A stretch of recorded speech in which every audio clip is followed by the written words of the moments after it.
Eu vou explicar o que está acontecendo no cenário nacional, no Brasil hoje. Como que está a economia agora, março de 2023, no Brasil. É importante que você entenda uma coisa. Quando a gente fala de economia, quando a gente fala de investimentos, a gente tem que entender sobre economia. Quando a gente fala de economia, a gente tem que entender que a inflação é o gatilho de tudo que acontece na economia. Vinícius, o que é inflação? Inflação nada mais é que o aumento médio dos preços de tudo que a gente compra no dia a dia. Tá? Aumento médio dos preços de tudo que a gente compra no dia a dia. Até estava conversando, fui ontem à tarde fui visitar uma pessoa e aí o pai dessa pessoa estava dizendo, na época eu levei minha bebê, eu tenho uma filha de 1 ano, e ele disse, na época da minha filha, que tem, sei lá, uns 30 anos, a gente teve que comprar um NAN, um Aptamil, os leites, não sei se o nome é leite, a fórmula, para alimentar, e ele disse que era R$5. Eu, poxa, você não tem noção, hoje está 70 e pouco. Né? E ele estava impressionado com o aumento dos preços nesses últimos anos. Então, você vê, poxa, a fórmula aumentou de preço 14 vezes, 14, 15 vezes. Isso é inflação. Só que não só relativo à fórmula, relativo a tudo na economia. Você vê que os preços estão subindo, significa que a inflação está positiva. Os preços estão subindo muito, significa que a inflação está muito alta. O brasileiro geralmente conhece muito bem a inflação. E o fato é que inflação em alta, inflação positiva, é um sinal de crescimento econômico. Agora, uma inflação muito alta, ela é nociva. Então, como assim? Se eu tiver uma inflação pequena, mas positiva, significa que isso é um cenário economicamente bom. Se eu tiver uma inflação positiva, mas muito elevada, significa desvalorização da nossa moeda. Como assim? Pega hoje R$100 e vai no mercado. Você sai com o que de lá? Às vezes uma sacola, depende do que você vai comprar. R$100, 20 anos atrás no mercado, o que você saía? Com o rancho do mês, possivelmente. Com o rancho do mês, tá? Então, o que acontece? A nossa moeda, ela enfraquece se os preços elevam muito, porque ela não consegue mais comprar tantas coisas. Então, qual é o foco? A gente ter uma inflação positiva, isso denota crescimento da economia, aquecimento da economia, porque os preços estão subindo, mas não uma inflação muito elevada. É por isso que você vê países desenvolvidos tendo uma meta de inflação de 2% e não de 5, 6, 7% ao ano, porque aí a economia consegue crescer de forma sustentável. Só que qual que é o cenário que a gente tem no Brasil hoje e que a nossa meta vai beirar lá os 3% hoje? A gente tem a nossa inflação dos últimos 12 meses em 5,6%.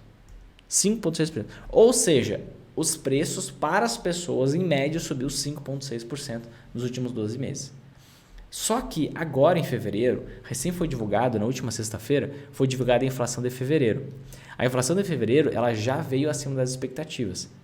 Essa inflação ainda deve subir mais, ainda mais com a PEC da transição, esse rombo de 200 bilhões que a gente abriu nas contas públicas. Com essa PEC da transição, algo que muitas pessoas nem sabem, mas antes, qualquer gasto fora do teto, você tinha que fazer uma PEC. E aí, lá no Congresso, 2/3 da casa tinha que aprovar para que você pudesse extrapolar o teto. Agora, sabe como é que é? Maioria simples. Então, não precisa mais de 67% dos votos.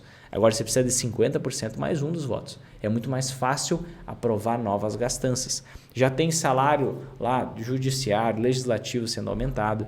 Já tem auxílio, tudo que é coisa sendo aumentado. Então, isso vai enchendo o quê? Enchendo o balde dos gastos públicos. E isso tende a levar ainda mais à inflação. Só que, por que a inflação muito alta ela é ruim? Presta bem atenção, tá?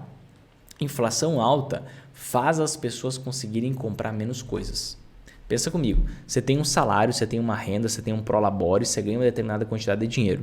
E essa quantidade de dinheiro é limitada, né? Então, se você ganha, sei lá, se você é assalariado, você ganha um salário específico, tá? Ou você retira um valor da sua empresa, você tem aquele valor para gastar. Se os preços se elevam, o que vai acontecer? Você vai passar a comprar menos coisas.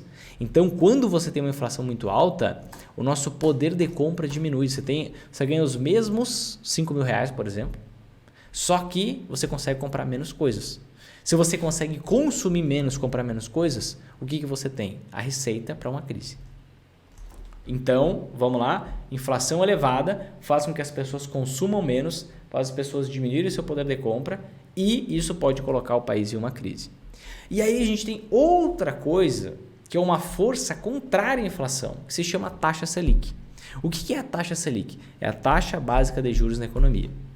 Quando a inflação está muito alta, o Banco Central, na verdade é um comitê do Banco Central, o Copom, ele vai lá e eleva a taxa Selic, a taxa básica de juros.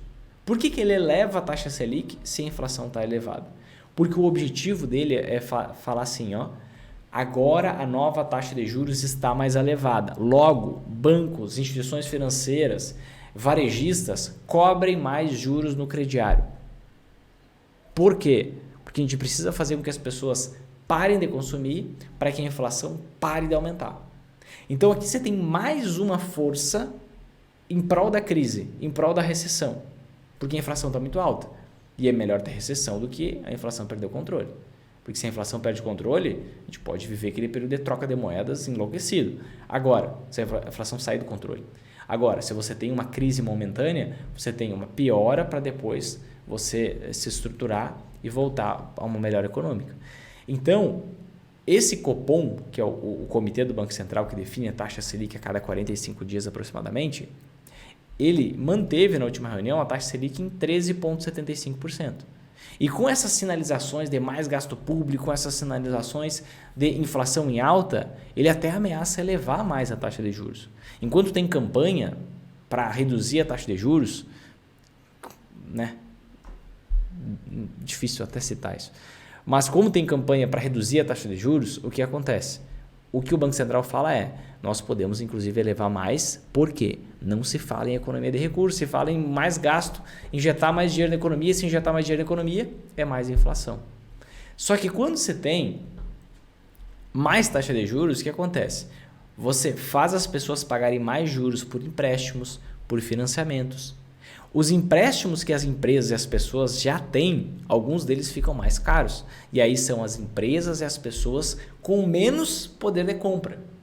Ou seja, se eu tinha lá, digamos, uma renda de R$5.000, estou pegando aqui um exemplo, tá? Não se apegue ao valor. E os preços de tudo estão subindo, então eu compro já menos coisas. Agora, digamos que eu tenho uma dívida. E essa dívida é atrelada à taxa de juros. Como grande parte das dívidas das empresas principalmente são. Se essa dívida é atrelada à taxa de juros, o que acontece? Eu vou começar a pagar mais juro, porque a taxa de juros está subindo. Se eu pago mais juro, eu consumo ainda menos. No caso das empresas, se a taxa de juro aumenta, ela paga mais juro pela dívida. Se ela paga mais juro pela dívida, sobra menos lucro. Só que as pessoas já estão comprando menos das empresas. Olha como tudo começa a se encaixar. Inflação, taxa de juros, pessoas, empresas. Se os preços já estão subindo pra caramba, as pessoas já estão comprando menos das empresas. Então o faturamento cai. Só que não é só o faturamento que cai. Quando o faturamento cai, o lucro já pode cair junto. Geralmente é isso que acontece. Agora, quando os juros que a empresa paga pelas dívidas dela aumentam, aí o lucro cai ainda mais. Quando o lucro cai ainda mais, porque tem um endividamento muito alto, porque ela está vendendo menos, porque o consumo está menor, o que acontece? Aí a gente começa a ver empresas dando prejuízo, a gente começa a ver algumas empresas, inclusive, podendo falir, como a gente já está vendo. Recuperação judicial, teve o caso emblemático das Americanas, a gente viu recuperação judicial, está vendo, né? Da Light, da Oi, da Marisa, Tokstok, várias empresas estão começando a surgir por conta de toda essa dinâmica. Inflação, taxa de juros. Tá? E quando a gente pensa assim, ok, mas tem um outro ente aí que se ferra também, que é o próprio governo. Porque o governo, o endividamento dele aumenta. Cerca de 1/3 de toda a dívida do governo, e todo país tem dívida, todo governo tem dívida, não é a exclusividade do Brasil, 1/3 é vinculada à taxa Selic. Então, se a taxa Selic sobe, o custo da dívida sobe muito mais. A gente passa a pagar muito mais juro pela dívida. E se a gente paga muito mais juro pela dívida, de onde é que a gente vai tirar dinheiro se a gente está num país onde a gente gasta mais do que arrecada e se contratou mais gasto com o PEC da transição, com um aumento aqui e lá, com aumento de ministérios, aumento do número de servidores públicos, de onde é que nós vamos tirar dinheiro? Pensa. Acertou. Impostos. Então, a gente já está vendo aumento de imposto acontecer, mas possivelmente a gente vai ter mais aumento de imposto ainda para custear esse maior endividamento público, maior endividamento do governo. Inclusive a XP Investimentos, que é a maior corretora do país, ela publicou um estudo agora há pouco mostrando que o endividamento do governo ele pode aumentar mais de 10% se essas questões que já estão garantidas forem implementadas. Então, esse endividamento vai aumentando. Inclusive, o ministro da Fazenda, nosso glorioso ministro da Fazenda, ele apresentou um pacote que até agora, um pacote de medidas econômicas que não focou em corte de gastos. Ele até comentou, o presidente não gosta de falar sobre isso, sobre corte de gastos, né? Porque gasta em investimento. E aí, o que a gente deve ter pela frente da parte do governo? Mais gastos que vão ser custeados como? Com o passar do tempo, com aumento do imposto. Tá? Você tira imposto do lado, imposto de renda. Essa foi uma boa. Tira imposto do lado, tira imposto da renda. Aí você coloca imposto do outro lado. E aí você vai... Só que numa instância você vai colocar imposto sobre tudo e você vai ter que aumentar imposto. Isso impacta todas as pessoas. Tá? Já começou combustível, imposto de petróleo, negócio dos gamers aí... E, enfim, a gente tem várias mudanças, vários aumentos de impostos. Né? Quando você tem aumento de imposto para as empresas e para as pessoas, o que acontece? As pessoas têm ainda menos dinheiro para comprar. Então você está jogando lentamente o país para uma crise. Você está jogando lentamente o país para uma recessão. O aumento de preço já faz as pessoas comprar menos. O aumento da taxa de juros faz as pessoas comprarem ainda menos. O aumento de imposto faz as pessoas comprarem ainda menos, porque agora elas têm que gastar com outras coisas. Exemplo, imposto. Entende? Então a gente vê dinheiro entrando por auxílio e saindo por imposto. E inflação. Só que o consumo cai. Se o consumo cai, as empresas se dão mal. É por isso que você ainda não viu uma virada na Bolsa de Valores. É por isso que você não viu uma virada nas ações. Porque o cenário não está bom para as ações. Não está bom para as ações. A gente tem um campo preparado para um aprofundamento da crise. Se a gente tiver uma diminuição nos gastos públicos, aí pode ser que não tenha crise. Mas, como já foi dito pelo próprio ministro da Fazenda, o presidente não gosta de falar nisso, sobre diminuição dos gastos públicos, é difícil que a gente tenha. Então, geralmente, o que a gente percebe? Quando a taxa de juros sobe, as ações caem. Quando a taxa de juros cai, as ações sobem. Aqui na minha tela, você está vendo na linha azul o índice Bovespa. O que é o índice Bovespa? É o termômetro das ações. É o índice que calcula a rentabilidade média das ações do Brasil. Então, se você está vendo essa linha azul indo para cima, significa que as ações estão subindo. Se você está vendo a linha azul indo para baixo, as ações estão caindo. Para baixo, as ações estão caindo. Na linha verde, você vê a nossa taxa de juros, a nossa taxa Selic aqui no Brasil. Tá? Linha verde indo para cima, taxa de juros está subindo. Linha verde indo para baixo, taxa de juros está caindo e assim por diante. O que a gente consegue perceber claramente? Ó, taxa de juros sobe, ações caem. Taxa de juros cai, ações sobem. Taxa de juros sobem, ações caem. Ponto.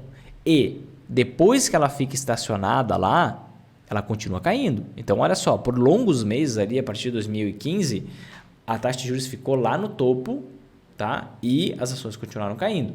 Exatamente a mesma coisa que está acontecendo aqui agora. Só que aqui a gente tem a ameaça do Banco Central de elevar ainda mais os juros por conta do aumento no gasto público, por conta do fim do teto de gastos, por conta de toda essa situação que a gente está vivendo. Tá? Então, o fato é, a gente pode ter mais quedas nas ações pela frente. A gente pode ter mais quedas nas ações pela frente. Vinícius, mas não é uma oportunidade de investir na Bolsa? Não é uma oportunidade de investir em ações? Sem dúvida, Zé. Mas não ache que as ações, só por estarem baratas, não podem cair muito mais.